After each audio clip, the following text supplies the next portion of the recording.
November 8. Prophecy fulfilled. It was the will of the Lord to crush him. He has put him to grief.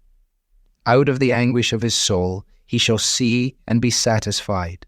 By his knowledge shall the righteous one, my servant, make many to be accounted righteous, and he shall bear their iniquities. Isaiah chapter 53, verses 10 and 11. One of the most powerful aspects of the gospel accounts of the crucifixion of Christ is the way that again and again and again they record how the events of the day fulfilled Old Testament prophecies made hundreds of years before. When the chief priests and scribes delivered Jesus to Pilate, the Roman governor was perplexed at his choice not to publicly defend himself. When Pilate asked, "Are you the king of the Jews?" Jesus replied enigmatically, "You have said so." When the religious leaders continued making accusations, Pilate asked again, "Have you no answer to make? See how many charges they bring against you."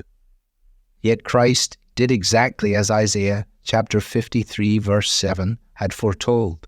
He opened not his mouth, but instead waited in silence to be sentenced to death. Later that day, only hours before Jesus breathed his last, the noonday sun was suddenly and dramatically swallowed up in darkness. The Jewish people who were present ought to have understood the significance of that event from what had happened at the first Passover. They knew that in Egypt, the 9th plague, which preceded the death of the firstborn, was the plague of darkness. The darkness on the day of crucifixion mirrored that very plague, identifying the need for blood to be shed, for a lamb to be slain, and for provision of shelter from the judgment of which the darkness itself spoke. The Gospels show us that Jesus knew he was the one who had been promised, the one who would bear our sin to win our salvation.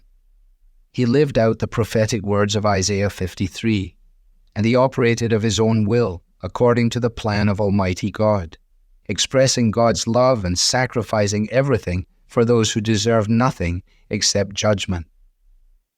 As Old Testament prophecy was fulfilled before their eyes on the day that Christ was crucified, the biggest question that Pilate and the Jews each faced was essentially, what shall I do with Jesus?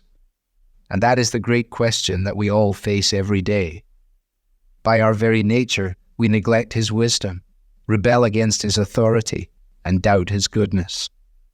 That is why it was the will of the Lord to crush him, for God had purposed that he himself would bear our iniquities.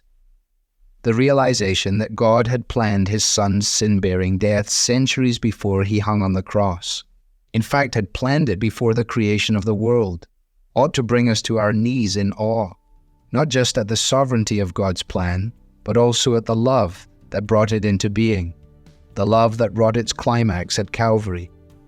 Christ remained silent as he stood before Pilate. There is no reason or excuse for us to remain silent as we kneel before him and consider all he has done for us. Devotional material is taken from the Truth for Life Daily Devotionals, copyright Alistair Begg.